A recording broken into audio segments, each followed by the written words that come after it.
How is NCAA Power Conference revenue distributed to schools? Imagine a big game where the stakes are not just about winning but also about money. That's what happens in college basketball with the power conferences. These conferences include the Atlantic Coast Conference, Big Ten Conference, Big 12 Conference, Pacific 12 Conference, and Southeastern Conference. They control a huge chunk of college basketball's money. So, how does that money get shared with the schools? Let's break it down. Most of the revenue comes from television rights deals, which are agreements with TV networks to broadcast games. These contracts are worth billions of dollars and are split among the conference members. The NCAA also earns money from the NCAA tournament, especially from the games that power conference teams participate in. Sponsorships and licensing deals add to the pot, too. All this money is collected at the conference level first. Once the conference has its total revenue, it divides that money among its member schools. The way they do this is based on rules set by each conference. Usually, schools that perform better or are in larger markets get a bigger share. For example, schools in the Southeastern Conference or Big Ten tend to get more because they have bigger fan bases and more TV viewers. On average, schools in these conferences can receive over 12 times more money than schools in smaller, lower-tier conferences. This creates a big financial gap that influences recruiting and facilities. Starting in the 2025-06 academic year, a new rule allows schools to share up to 22% of their athletic revenue directly with their student athletes.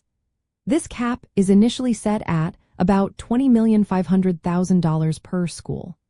Schools can divide this money among different sports, but most of it goes to football and basketball. Football gets up to 75% of this athlete payment fund because it generates the most revenue. While football and basketball get the lion's share of the money, other sports like volleyball or swimming usually don't get direct revenue. Instead, they benefit indirectly through scholarships and better resources funded by the athletic department's overall budget. Sometimes, sports that don't bring in much money are cut to save costs, especially at schools outside the power conferences. This revenue distribution system helps power conference schools stay ahead. They can spend more on recruiting top players, upgrading facilities, and hiring top coaches. This financial advantage means they often dominate in big tournaments like the NCAA men's basketball tournament. Most at-large bids go to teams from these conferences, making it harder for smaller schools to compete. For college basketball teams in these power conferences, this means bigger budgets for everything from training to travel. The new revenue-sharing model starting in 2025 also means players can get paid directly from their schools, adding a new layer of stakes to the sport.